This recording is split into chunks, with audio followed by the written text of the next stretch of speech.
तुष्टीकरण की नीति, तुष्टीकरण का मतलब कैसे उसने तुष्ट किया, तुष्टीकरण की नीति,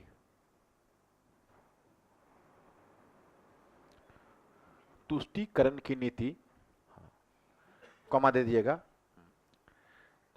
हाँ तुष्टीकरण की नीति, फिर कॉमा, और कॉमा देकर लिखिएगा, हाँ हाँ हाँ हाँ, आर्थिक एवं वित्तीय सुधार, आर्थिक एवं वित्तीय सुधार, आर्थिक एवं वित्तीय सुधार, फिर कॉमा दे दीजिए, हाँ, लोक कल्याणकारी कार्य, लोक कल्याणकारी कार्य एवं सांस्कृतिक उपलब्धियां, लोक कल्याणकारी कार्य एवं सांस्कृतिक उपलब्धियां, लोक कल्याणकारी कार्य एवं सांस्कृतिक उपलब्धियां, एवं सांस्कृतिक उपलब्धियां, हाँ, हाँ, हाँ, तथा साम्राज्य के पतन में, तथा साम्राज्य के पतन में उसकी भूमिका, तथा साम्राज्य के पतन में उसकी भूमिका, पतन में उसकी भूमिका, एक केवल दे देना, हाँ, लोदी राज्य, हाँ, लोदी राज्य, लोदी राज्य। देखो बच्चे, अब ये तुम्हारा केवल राजनीतिक पहलू मैंने अलग रखा है, और जहां से हम लोदी राज्य समाप्त करेंगे वहीं से हम मुगल काल आरंभ करेंगे, दोनों में कनेक्टिविटी डायरेक्ट होगी। ये मुझे अलग अलग करके सिलेबस के अनुसार इसको डालना पड़ा है, लेकिन जब मैं तुमको पढ़ाना शुरू करूंगा तो मैं एक कंप्लीट पिक्चर तुमको देने का प्रयास करूंगा। कंप्लीट पिक्चर ये होगा कि जब महमूद गजनी आया तो पंजाब में ही क्यों रुका रहा, उत्तर भारत में उसने 17 आक्रमण किए, उसमें उत्तर भारत का राजनीतिक परिदृश्य क्या था, उसका प्रभाव कैसे हुआ, क्या उसका जो महमूद गजनी का आक्रमण है वह धर्म से प्रभावित था, क्या महमूद गजनी इस्लाम के प्रसार के लिए काम कर रहा था।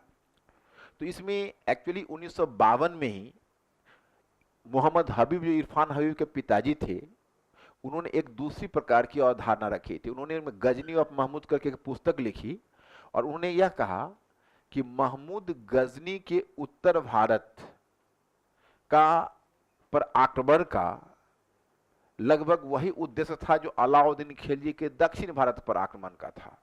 वह यहां से संसाधन प्राप्त करना चाहता था, लेकिन अपने शासन को वैधता देने के लिए उसने जानबूझकर बुत सिकन मूर्ति भंजक की उपाधि ली और जिहाद का नारा दिया, क्योंकि उसके साथ भी तो दिक्कत थी, तुर्क था। मोहम्मद गजनी तो तुर्क था, तो तुर्क को तो अरब मुसलमान तो घृणा की दृष्टि से देखते थे ना, यार ये क्या हमारा ये होगा, हम पैगंबर के ओरिजिनल ब्लड रिलेशन, ये सब तुर्क मध्य एशियाई हैं, इन्होंने अपने आप को इस्लाम का नेता घोषित कर दिया, तुम इस्लाम के नेता कब बने। तो उस समय उस हीन भावना से अपने आप को बचाने के लिए तब महमूद गजनी इस प्रकार का प्रयास कर रहा था। तो ये अपने आप में बच्चे एक बहुत बड़ी बात थी। तो वहां से महमूद गजनी का लेते हो तब तुम देखोगे गजनी साम्राज्य से महमूद गजनी का साम्राज्य बिखर गया उसकी मृत्यु के बाद, और उसके उत्तराधिकारी पंजाब में शरण ले रहे थे। तभी गजनी के ही अधिकारी थे अलाउद्दीन, और अलाउद्दीन के उत्तराधिकारी हुए फिर गयासुद्दीन, और गयासुद्दीन का छोटा भाई हुआ मोहम्मद बिन सैम, मुइनुद्दीन मोहम्मद बिन सैम, जिसको कहते हो मोहम्मद गोरी। वो किन परिस्थितियों में भारत पर आक्रमण किया, पहले कैसे वो गुजरात के रास्ते आने का प्रयास किया, मतलब पहले चाहे वो बोलन दर्रे से आना, गुजरात के शासक से हार कर फिर वापस गया, फिर पंजाब के रास्ते से दोबारा आया, फिर किस प्रकार उसने उत्तर भारत को जीता, उत्तर भारत को उसने जो जीता है उसका राजनीतिक प्रभाव क्या हुआ, आर्थिक प्रभाव क्या हुआ, सामाजिक प्रभाव क्या हुआ, उसकी संक्षिप्त चर्चा हम लोग करेंगे। फिर उसके उत्तराधिकारी कुतुबुद्दीन ऐबक जो 4 साल तक हिरा सका, उसने क्या किया, और फिर इल्तुतमिश को दिल्ली सल्तनत का प्रथम सुल्तान क्यों माना जाता है, और इल्तुतमिश ने किस प्रकार दिल्ली के सुदृढ़ीकरण के लिए कदम उठाए, कहा जाता है वो दिल्ली सल्तनत का संगठन करता था, उसके लिए उसने क्या किया। और फिर इल्तुतमिश के बाद एक शासिका है जिसका नाम यहाँ अलग से मैंने नहीं दिया, हालांकि देना चाहिए, रजिया।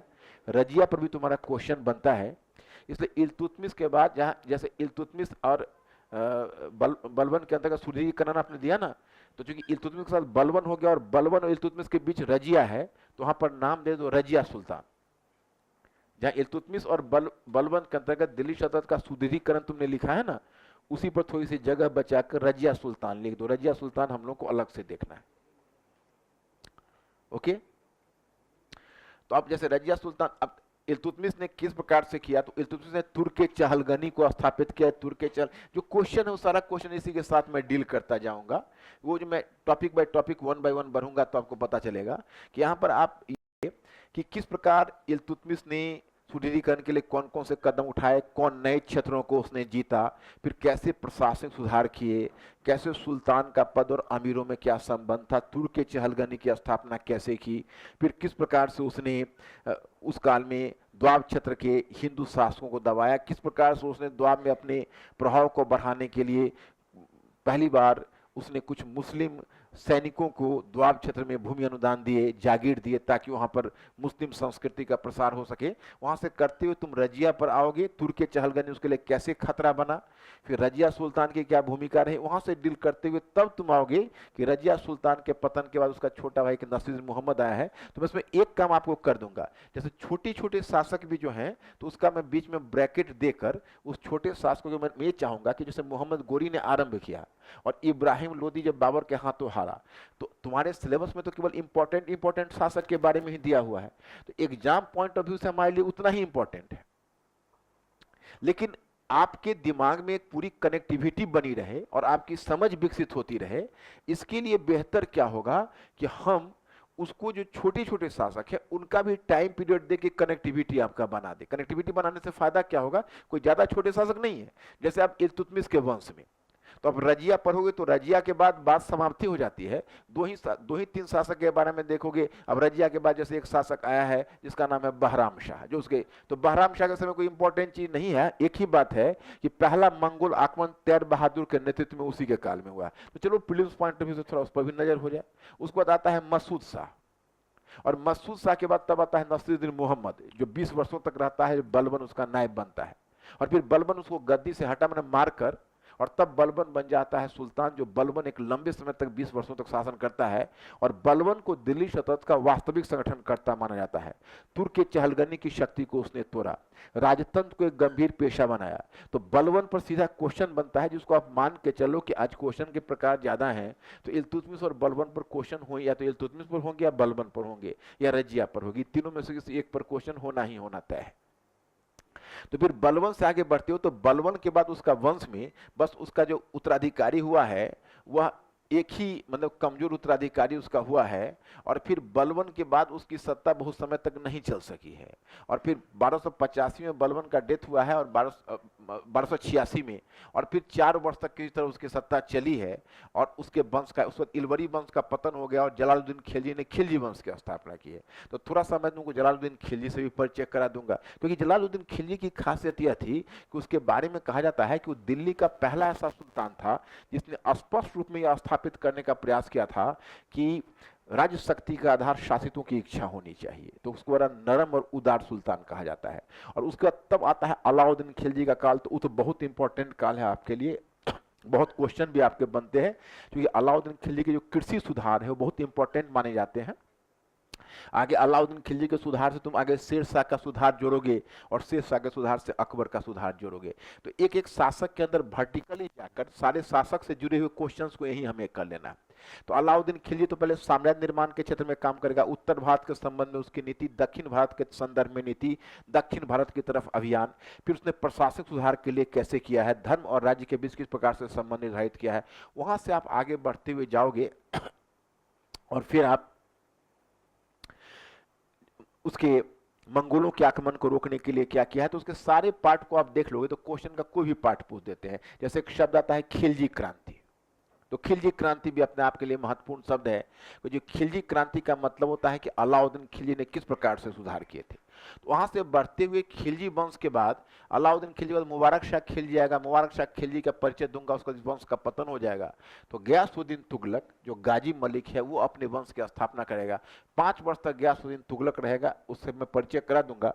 और मोहम्मद बिन तुगलक और फिरोज शाह तुगलक ये दोनों तुम्हारे लिए बहुत इंपॉर्टेंट शासक हो जाएंगे, क्योंकि मोहम्मद बिन तुगलक लॉट ऑफ एक्सपेरिमेंट्स करेगा और उसका उस पर क्वेश्चन कई बन जाते हैं। और फिरोज शाह तुगलक भी बड़े इंपॉर्टेंट, उस पर कई क्वेश्चन बन जाते हैं। और फिर वहां से फिरोज शाह तुगलक को करने के बाद तब उसके बाद उसकी मृत्यु 1388 में हुई। फिर तुगलक शाह आया है, फिर हुमायूं नामक शासक, कमजोर एक दो शासक आया है, अंत में नसीरुद्दीन महमूद आया है। और नसीरुद्दीन महमूद एक बड़ा ही कमजोर शासक है। उसी के समय तैमूर का आक्रमण हुआ है। रही सही प्रतिष्ठा भी वंश की चली गई है। उसी समय तुमको मैं मैप पर दिखा दूंगा, इंडिया के मैप, हिंदुस्तान के मैप पर, कि क्षेत्रीय राज्य स्वतंत्र हो गए हैं। तो क्षेत्रीय राज्य पर एक नजर रखने का वहीं आपको तरीका मिल जाएगा। अब आपके सिलेबस में तुगलक के बाद केवल लोदी है, लेकिन बीच में एक सैयद वंश आता है, और सैयद वंश में 3 ही शासक हुए हैं। तो थोड़ा सैयद वंश से भी मैं तुमको परिचय करा दूंगा। क्योंकि अब जैसे सैयद वंश का एक शासक है मुबारक शाह, तो उसके समय याहिया बिन अहमद सरहिंदी ने एक पर्शियन टेक्स्ट लिखी है, तारीख मुबारक शाही। तो अब वहां से सैयद वंश का पतन होगा तो अंतिम में उसका आलम शाह शासक है। स्थिति यह है आलम शाह का कि उसे के विषय में एक फिकरा चल निकला था, शाहनशाही शाह आलम उत दिल्ली से पालम। शाह आलम का मतलब होता है दुनिया का राजा, विश्व का राजा। तो कोई व्यंग से कहा कि विश्व का राजा का इतना बड़ा साम्राज्य दिल्ली से लेकर पालम तक जाता है, पालम एयरपोर्ट तक। और उसने बहलोल लोदी के पक्ष में अपनी गद्दी त्याग दी और वहीं से आ गया लोदी वंश। लोदी वंश भारत का पहला अफगान वंश था। अब लोदी वंश की पॉलिटी समझने के लिए तुमको शेर शाह को समझने के लिए लोदी वंश की पॉलिटी समझनी होगी। क्योंकि जब बहलोल लोदी आया था तो भारत में अफगानों की संख्या कम थी, तो उसने पेशावर में रोह एक जगह है, वहां के अफगानों को कहा तुम आ जाओ हिंदुस्तान, तुम गरीबी से छुटकारा पा जाओगे और हम एक साम्राज्य का निर्माण कर लेंगे। हिंदुस्तान की संप्रभुता मेरी और बाकी हम सब की। बस ये कहना था। तो अब्बास खान शेरवानी एक अफगान इतिहासकार है, कहता है कि टिड्डी के दल की तरह अफगान दौड़ पड़े हिंदुस्तान की तरफ, और फिर देखते देखते अफगानों की अच्छी खासी संख्या हो गई। बहलोल लोदी के साथ समस्या यह थी कि वो शक्तिशाली राजतंत्र स्थापित करने में समस्या थी अफगानों को, क्योंकि जनजाति समाज था, समानता की भावना बहुत मजबूत थी। आज भी देखो ना अफगानिस्तान स्थिर हो पाया, तो समानता की भावना मजबूत थी। तो बहलोल लोदी सिंहासन कभी नहीं बैठा, वह मसनद पर बैठता था और उसके बाकी अमीर मसनद लगा के उसके साथ बैठते थे, कारपेट पर, कालीन पर, और वो कहलाते थे मसनद आली, मतलब सुल्तान से थोड़ा ही कम थे। तो इसलिए अफगानों में सबसे बड़ी समस्या थी शक्तिशाली राजतंत्र स्थापित करने की। पहला अफगान साम्राज्य इसी कारण से विघटित हो गया। जब शेर शाह दोबारा आया, दूसरा अफगान साम्राज्य शेर शाह, तो शेर शाह ने बहलोल लोदी से सबक लेकर उसने चाहा कि हम अफगान साम्राज्य को बहुत मजबूत बना दे, और अमीरों को औकात में लाने की उसने कोशिश करी। क्योंकि अफगानों में एक समस्या क्या होती थी कि अगर जैसे कोई भाई है, अब मानो तुम्हारा आईएएस में सिलेक्शन हो जाता है, ईश्वर करे हो ही जाएगा, तो तुम्हारा जो छोटा भाई है वो क्लेम करेगा कि अपना तनख्वाह और जो गवर्नमेंट फैसिलिटी है उसमें आधा हमें भी दीजिए बंटवारा के समय। समझ रहे हो कि नहीं? तो कितनी हास्यास्पद बात हो जाएगी, कोर्ट भी नहीं मानेगा। और अफगानों में था कि राज्य जब सेवा के लिए जागीर देता था एक भाई को, तो दूसरा भाई दावा कर देता था कि हमें भी उसमें हिस्सा चाहिए। तो शेर शाह ने आदेश निकाला कि जो अफगान उत्तराधिकार के नियम सरकारी सेवा पर लागू नहीं होगा। और तब उसने अफगानों को नियंत्रित करने के लिए और केंद्रीयकरण के लिए उसने तुर्की मॉडल को अपनाया। और शेर शाह ने बड़ा प्रयास किया, 5 वर्ष तक बहुत कोशिश की, 5 वर्ष में वो मर गया। उसके मरने के बाद उसका अफगान साम्राज्य 3 टुकड़ों में फिर बट गया, और फिर हुमायूं का कमबैक हो गया। अफगान पॉलिटी सफल नहीं हो सकी हिंदुस्तान।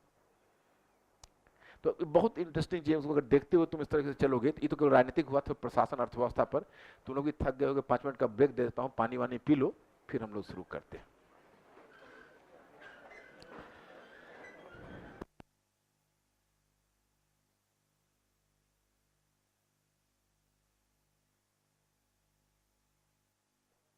आइए फिर सिलेबस पर आगे बढ़े। ये मैंने अपनी सुविधा से आपको बताया है कौन सा राजनीतिक। अब राजनीति के बाद दूसरा आपको फैक्टर देखना है, वो है प्रशासनिक, है ना। हमने अपनी सुविधा से उसको डिवाइड करके दिया है, तो आपको पढ़ने भी समझने में सहूलियत होगी। और जिस पॉइंट पर हम सल्तनत छोड़ेंगे उसी पॉइंट से मुगल आरंभ कर देंगे, तो आपको सल्तनत और मुगल की भी सीधा कनेक्टिविटी बन जाएगी। एकता व्यवस्था क्या है, तो उसके आगे मनसबदारी आपको समझ में आ जाएगा।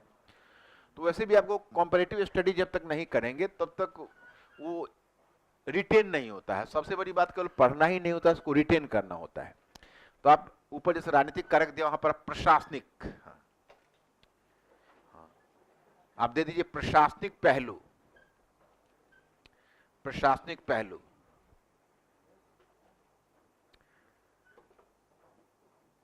अब इसमें पहला मुद्दा हम लोग उठाते हैं खलीफा और सुल्तान से, है ना।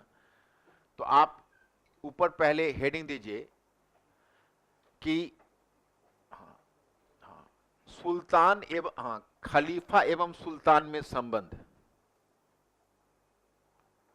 खलीफा एवं सुल्तान में संबंध, खलीफा एवं सुल्तान में संबंध। अब देखो आपके मन में जिज्ञासा होगी कि ये खलीफा और सुल्तान में क्या संबंध था। अगर आज की तारीख में पूछूं कि मैं खलीफा और सुल्तान में संबंध बताइए, तो आप लोग यही मानकर चलेंगे खलीफा धार्मिक एवं आध्यात्मिक प्रधान था, जबकि सुल्तान खलीफा का नायब था। यही आप मानकर चलेंगे क्या? हम याद है कि पहले एमपीपीसीएस में, क्योंकि अब पहले अब क्या है कि अब एमपीपीसीएस में एक तरह से कहूं तो स्पेसिफाइड हो गया है। स्पेसिफाइड क्यों हुआ है कि वहां पर अब उन्होंने क्या किया है कि गैर एमपी वाले जो बच्चे हैं, नॉन एमपीज वाले को, तो उसको क्या बोलते हैं कि उन्होंने अब इंटरव्यू में डिस्क्रिमिनेट कर दिया है। पहले क्या था, हालांकि पहले भी था, पहले भी 25-30 मार्क्स देते थे दिल्ली से जाने वाले बच्चों को, और जब एमपीपीसीएस का रिजल्ट निकलता था पूरा दिल्ली का बच्चा सिलेक्ट होकर चला जाता था। अब यू कैन इमेजिन कि एमपीपीसीएस में एक बच्चे को सेकंड पेपर में हिस्ट्री में, क्योंकि उसमें क्या होता था, अब अभी क्या है आई डोंट नो, क्योंकि अब जब बिहार से सिलेक्शन होना बंद हुआ तो मैं एक्सक्लूसिव, हालांकि पिछले साल 4th रैंकर मेरा ही स्टूडेंट था मयंक, तो इसमें बीच बीच में एमपीपीसीएस वाला होता है वो तो निकल जाता है, आ जाता है, जो नॉन एमपीपीसीएस वाला होता है वो वहां पर स्टैंड अप नहीं कर पाता है, तो थोड़ा सा इंटरेस्ट कम हो गया। तो पहले जैसे फर्स्ट पेपर में एंशिएंट मिडिल मॉडर्न तीनों पेपर होता था मिलाकर, और सेकंड पेपर केवल सेकंड पेपर वर्ल्ड हिस्ट्री का होता था। एक मेरा स्टूडेंट था, उसको 250 में 225 मार्क्स दिया था एमपीपीसीएस, माने अनबिलीवेबल। हमें भी उसने भी पूछा कि सर बड़ा आया ढेपते हुए, थोड़ा खुश भी था कि सर अनुमान कीजिए मुझे एमपीपीसीएस में कितना आया होगा सेकेंड पेपर में। तो हमने कहा कि 250 मार्क्स का तुम्हारा पेपर है, ये मैंने बैक इन 93 की बात बता रहा हूँ। तो हमने कहा कि 250 का पेपर है तो तुमको बहुत, हमने कहा कि ऐसे आया है तो कुछ हम कहा 200 आ गया क्या, 200? तो कहा सर 225। अब मार्कशीट लेकर दिखाया तो आई वॉज क्वाइट सरप्राइज। तो होता क्या था कि यहाँ से जो सिलेक्ट हो के अब यहाँ पर डेविड थॉमसन के विचार और इनके विचार सब जो जाते थे, तो वहां पर तो बॉम्बास्ट हो जाता था ना एग्जामिनर के दिमाग पर। तो क्या होता था कि बहुत ज्यादा मार्क्स देते थे, तो उसमें क्या होता कि सिलेक्शन जो होता था वो इंटरव्यू में मार्क्स को कम कर देते थे। तो दिल्ली वाले जब जाएंगे तो 25 मार्क्स, 30 मार्क्स, 250 में 250 का इंटरव्यू होता था, और एमपीपीएसएस वाले को 100 मार्क्स, 120 मार्क्स देते थे, फिर भी दिल्ली वाले बहुत क्वालिफाई कर जाते थे। नायब तहसीलदार 25 ईयर से कम है तो डीवाईएसपी मिल जाता था, एसडीएम कम मिलता था क्योंकि इंटरव्यू में इतना कम कर देते, लेकिन बाकी जॉब वो ले लेते थे। तो उससे क्या हुआ कि धीरे धीरे उन्होंने उसको डिस्क्रिमिनेट करना शुरू किया। तो उसमें मैंने अपने बच्चों को ट्रेन किया होता, हर साल बहुत बच्चे जाते थे इंटरव्यू के लिए। तो वहां पर एमपीपीसीएस के बोर्ड में एक महिला हुआ करती थी, मुस्लिम महिला रेहाना। तो जाते ही पहला प्रश्न करते थे खलीफा और सुल्तान में क्या संबंध था। तो हम फिर ने अपने बच्चों को ट्रेन कर दिया था कि जो एमपीपी से जाने वाले होते थे पहले ही बता देते कि सुनो तो एमपीपी से जा रहे हो, खलीफा और सुल्तान में संबंध समझ लो, ऐसे है जाना वहां पर। अब वास्तव में जब आता था तो वहां से पूछते कि सर आपने बहुत अच्छा किया था, वो तो जाते ही मैडम ने पूछ दिया हमें खलीफा और सुल्तान में क्या संबंध था। वो ये क्वेश्चन पूछती थी हर साल, मैंने उनका वो सबसे फेवरेट क्वेश्चन था, क्योंकि नॉर्मली क्या होता है लोग उसमें मिस कर जाते हैं। अब देखो मैं बताता हूँ, मोहम्मद पैगंबर ने क्या किया था कि राजनीतिक शक्ति और आध्यात्मिक शक्ति दोनों अपने आप में कर ली थी। आपको याद होगा मोहम्मद पैगंबर से पहले ऐसा प्रचलन नहीं था, you may recall the thing, लेकिन पैगंबर ने तो वह काम कर दिया। उन्होंने क्या किया कि खलीफा और सुल्तान इन दोनों के पद को जोड़ दिया था पैगंबर ने। तो एक तरह से आध्यात्मिक और राजनीतिक शक्ति दोनों अपने हाथों में ले ली थी। तो जब पैगंबर मोहम्मद का डेथ हुआ तो उसके बाद उसके उत्तराधिकारी खलीफा हुए। तो पहले 4 निर्वाचित खलीफा, उनके बारे में बता दूंगा, जिसमें अबू बकर थे, उमर थे। अबू बकर उनके ससुर ही थे, और फिर उसके बाद उमर आए, उमर के बाद उस्मान, और उस्मान के बाद फिर अली, अली उनके दामाद थे। तो अली की बाद में हत्या हो गई, वहीं से शिया सुन्नी का विवाद भी शुरू हो गया। अली के जो परंपरा से गए वो शिया हुए, बाकी 3 खलीफा की परंपरा से सुन्नी हुए। तो जब ये हुआ तो उसके बाद फिर खलीफा का पद वंशानुगत हो गया, क्योंकि जो असाविया है उसने सत्ता पर कब्जा कर लिया, और तब उसने अपना वंश को, जिसको आप कहते हो उमैया वंश स्थापित कर दी, दमिश्क सीट ऑफ पावर हो गया। उसके बाद फिर 750 तक ये वंश चला, 661 से फिर अब्बासी खलीफाओं ने कब्जा कर लिया, फिर अब्बासी वंश की स्थापना हो गई। तो अब उसमें है ये अंतर कि इस्लाम ने नारा दिया एक धर्म, एक राज्य, एक ग्रंथ और एक जाति। एक धर्म इस्लाम, एक राज्य इस्लाम, इस्लामी राज्य, एक ग्रंथ कुरान और एक जाति मुसलमान। तो एक तरह से खलीफा ही प्रधान होता था, खलीफा ही प्रधान होता था। और जिसको तुम सुल्तान कहते हो, पूरी इस्लामी साम्राज्य का मुखिया या हेड या किंग खलीफा, वही परिकल्पना थी। बाद में क्या हुआ, जब तुर्क लोग आए तो तुर्क लोग बहुत एडवेंचरर थे और महत्वपूर्ण पदों पर तुर्कों ने कब्जा करना शुरू कर दिया। तो जब तुर्कों ने महत्वपूर्ण पदों पर कब्जा करना शुरू कर दिया तो फिर क्या हुआ कि तुर्क गवर्नर के पद पर गए, और गवर्नर के पद पर जाने के बाद बहुत ताकतवर हो गए, और ताकतवर होने के बाद स्वतंत्र शासक बनने की चाहत करने लगे। खलीफा के पद की शक्ति और मर्यादा कम हो गई, खलीफा कमजोर हो गया। तो खलीफा कमजोर हो गया तो खलीफा ने यह सोचा कि बेहतर यही होगा कि कम से कम औपचारिकता में तो इस्लाम की एकता बनी रहे। तो औपचारिकता में इस्लाम की एकता बनी रहे, इसके लिए खलीफा ने एक उपाय ढूंढा, और वो यह था कि कम से कम सुल्तान खलीफा के हेडशिप को एक्सेप्ट कर ले औपचारिक रूप में, और बदले में खलीफा उन्हें शासन करने का एक पपत देना शुरू किया, जिसको सनद कहते थे। तो उससे सुल्तान को फायदा होता, उनकी स्थिति वैध हो जाती और मुस्लिम जगत में उनको आसानी से स्वीकृति मिल जाती। तो व्यवहार में वैसे गवर्नर स्वतंत्र शासक बन गए, लेकिन औपचारिक रूप में वो खलीफा के अधीन थे, और खलीफा धार्मिक और राजनीतिक प्रधान दोनों था, और औपचारिक रूप में सुल्तान उनका नायब था और व्यवहारिक रूप में स्वतंत्र था, क्योंकि सुल्तान का पद अतिरिक्त इस्लामी विकास था। तो एक सेंटेंस में अगर वो जो पूछती थी मैडम कि खलीफा और सुल्तान में क्या अंतर है, तो बच्चा बोल देता कि सर खलीफा धर्म का प्रधान था जबकि सुल्तान राजनीति का प्रधान था, तो बिल्कुल गलत हो जाता हो। कहना ये पड़ता कि खलीफा धर्म और राजनीति दोनों का प्रधान था और सुल्तान उसके औपचारिक रूप में अधीन था परंतु व्यवहारिक रूप में स्वतंत्र था। वो ये सुनना चाहती थी, लेकिन वहां पर नॉर्मली क्या होता है कि बच्चे इस बात को ध्यान नहीं देते। इसलिए अब दूसरा मुद्दा उठाना, हाँ दूसरा मुद्दा उठाना, हाँ कि हाँ हाँ हाँ हाँ हाँ हाँ हाँ लिखिएगा कि हाँ हाँ हाँ हाँ हाँ हाँ हाँ इस्लामी, हाँ हाँ हाँ इस्लामी विधि व्यवस्था, इस्लामी विधि व्यवस्था, इस्लामी विधि व्यवस्था तथा राज्य के द्वारा, इस्लामी विधि व्यवस्था हेडिंग, राज्य के द्वारा, हाँ राज्य के द्वारा उसका क्रियान्वयन, विधि व्यवस्था एवं राज्य के द्वारा इसका उसका क्रियान्वयन,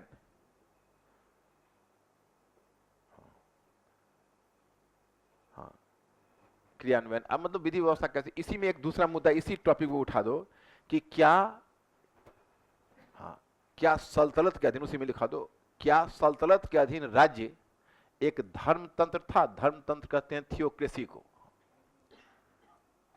क्या सल्तनत के अधीन राज्य एक धर्मतंत्र था? क्या सल्तनत के अधीन राज्य एक धर्मतंत्र था? राज्य एक धर्मतंत्र था, प्रश्नवाचक चिन्ह डाल दो। अब नेक्स्ट वन लिखना, नेक्स्ट पॉइंट, हाँ लिखना केंद्रीय प्रशासन, केंद्रीय प्रशासन की, हाँ केंद्रीय प्रशासन की संरचना, केंद्रीय प्रशासन की संरचना,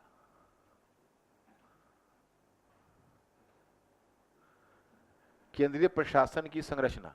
मतलब अब इसमें केंद्रीय प्रशासन कैसा है? केंद्रीय प्रशासन में आपको जैसे सबसे ऊपर आपको सुल्तान का पद मिलेगा, सुल्तान के बाद जो 4 प्रमुख विभाग है उसके साथ और सब्सिडियरी विभाग है, सारे विभागों के दायित्व है, उन पर आप केंद्रीय प्रशासन में देखेंगे। उसके बाद इसी में कॉमा देके लिखिएगा, हाँ हाँ इक्ता प्रशासन, हाँ हाँ हाँ इक्ता प्रशासन अथवा प्रांतीय प्रशासन। उसमें प्रांतीय प्रशासन का विकल्प इक्ता प्रशासन ही होता था। इक्ता प्रशासन अथवा प्रांतीय प्रशासन।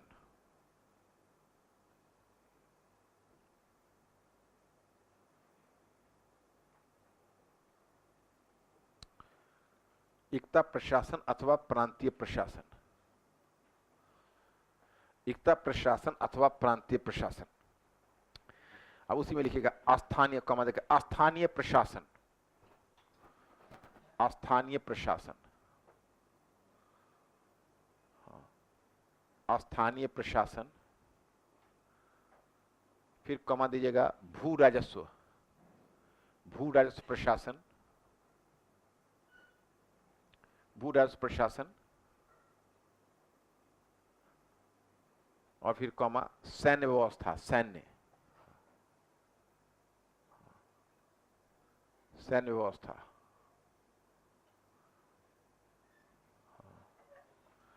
भू राजस्व प्रशासन और फिर कमा सैन्य व्यवस्था, सैन्य व्यवस्था। Is this point?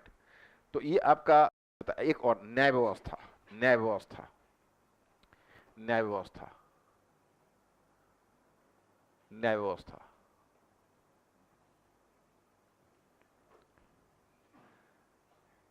अब देखो इसमें आपको ये देखना होगा सल्तनत काल में दो तीन पहलू इसके आएंगे जो मैं यहां पर डिस्कस में रेगुलर क्लास में आपको करवाते ही चला जाऊंगा। उसमें जितने मुद्दे होंगे और प्रीवियसली जितना क्वेश्चन पूछा जाएगा, मेरे क्वेश्चन बैंक में जितने भी क्वेश्चन है उस सारे क्वेश्चन को आपको एमबिट में लेना है। कहोगे प्रीवियस क्वेश्चन को ऊपर नजर रखने का फायदा ये होता है कि आगे जो भी क्वेश्चन बनेगा उसी से निकल के आता है।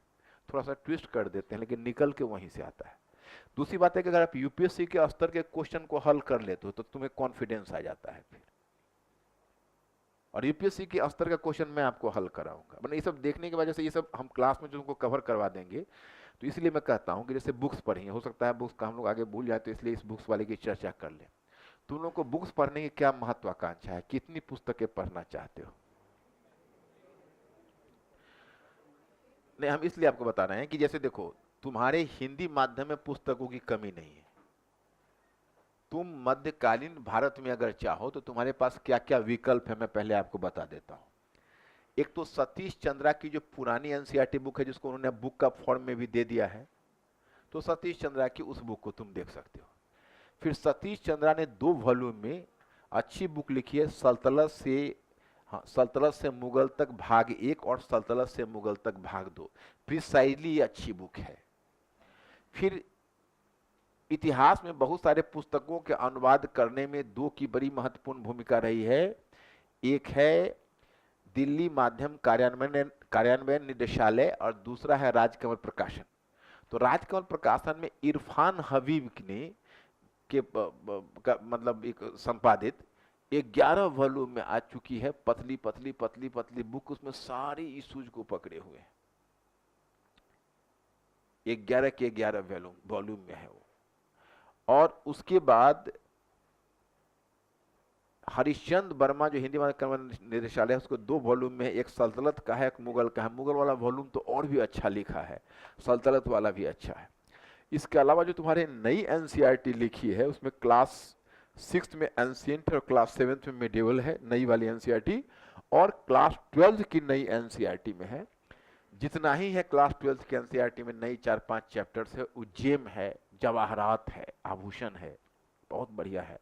क्लास 7 वाले में एक बेहतर समझ दी है तारीख के बारे में, अतीत के बारे में, जो उसने शुरू किया है टॉपिक को देखोगे तो उसमें आपको अर्ली मेडिवल भी दिया है। तो अर्ली मेडिवल को तुम छोड़ सकते हो, जो छोड़ ही देना, मतलब क्योंकि सल्तनत और मुगल का एक लिंक बनता है और मुगल वाले टॉपिक को लेकर तुम आगे बढ़ सकते हो। तो इतने विकल्प है। लेकिन अब उसमें समस्या यह है कि तुम अगर इरफान हबीब वाला पढ़ने चलोगे, ये पढ़ने चलोगे, तो तुमको उससे जुड़ने में बड़ी दिक्कतें हो जाएगी। उसमें तुम्हारा समय बहुत चला जाएगा और प्रोडक्शन नहीं आएगा। तो मेरी एक राय मानो तो तुम क्लास 7 की नई एनसीईआरटी बुक का एक रीडिंग, क्योंकि बच्चों को स्वांत सुखाए कुछ पढ़ना चाहिए। अब एक पेज भी नहीं पढ़े बुक तो वो भी अच्छा नहीं लगता है। और क्लास 12 की एनसीईआरटी में तुमको 4 या 5 चैप्टर है, तो तुमको मुगल और सल्तनत मिलाकर है, तो बहुत मुश्किल से जब वो चैप्टर आएगा तो उस चैप्टर को खोलोगे, उसको तो कंपल्सरी तुम पढ़ ही लोगे। उसके अलावा तुम अगर एक कनेक्टिविटी टाइप में पढ़ना चाहते हो तो हरिश्चंद्र वर्मा की एक बुक है मध्यकालीन भारत 8वीं सदी से 17वीं सदी, जो पहले एनसीईआरटी थी। अब वो बुक निकल गई है, ब्लैक स्वान पब्लिकेशन से शायद निकल गई है, इतनी पतली सी है और बुक के फॉर्म में निकाला है। वो बड़ा प्रिसाइडली सतीश चंद्रा ने लिखा है। और कोई बच्चा अगर स्वांत सुखाय पढ़ना चाहता है तो उस पुस्तक को पढ़ सकता है। तो तुम लोग मुझे ये बता दो कि तुम लोग कितना समय बुक रीडिंग में देना चाहते हो। तो क्योंकि मेरा बर्डन भी तुमको बढ़ेगा, क्योंकि जो मेडिवल की बुकलेट है और वो भी अपने आप में 2 वॉल्यूम में है और एकदम बहुत स्टैंडर्ड और बढ़िया बुकलेट है। तो मेरे विचार से तुम केवल एनसीईआरटी क्लास 7th का पढ़ लो और 12th का खरीद कर रख लो। नहीं, मैंने खरीद कर रखने के लिए इसलिए कहा क्योंकि जब तुम्हारा चैप्टर आने वाला होगा तो मैं तुमको बता दूंगा कि ये चैप्टर तुम्हारा उस 12th वाले में 5 ही चैप्टर है। तो 12th वाले में एक चैप्टर से भक्ति सूफी पर बहुत अच्छा तुम्हारा चैप्टर दिया है, तो मैं बता दूंगा कि ये चैप्टर उसमें है, तुम उसको एक रीडिंग दे लो, नहीं तो 7 से रीडिंग दे जाओ। और तुम लोग का बस इतना काम केवल बच्चों का लेना क्लास में। जैसे मैं कल से मेरा टॉपिक मतलब टॉपिक का पहले बैकग्राउंड शुरू कर दूंगा, तो बैकग्राउंड में ही हमको 2 दिन पूरा आपको समझाने में लग जाएगा, हो सकता है 1 दिन या 1.5 दिन तो लग ही जाएगा। तो जिस समय खत्म होगा उसको पहले तुम कमांड कर लेना। फिर जिस समय हम लोग सल्तनत पर जैसे जैसे टॉपिक आगे बढ़ता जाएगा, तुम घर पर उस टॉपिक को एकदम डाइजेस्ट करने के बाद तुम मस्त रहो कि उससे बाहर क्वेश्चन नहीं जाए। और उससे बाहर क्वेश्चन गया तो ये सोच के संतोष करना कि हमारे बस में कहा, हम कुछ भी पढ़ते तो उसको हल नहीं करते।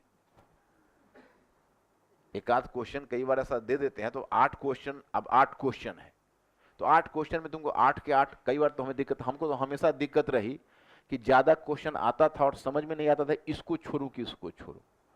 तो एग्जाम हॉल में तुम्हें समस्या क्वेश्चन नहीं पकड़े की नहीं होगी।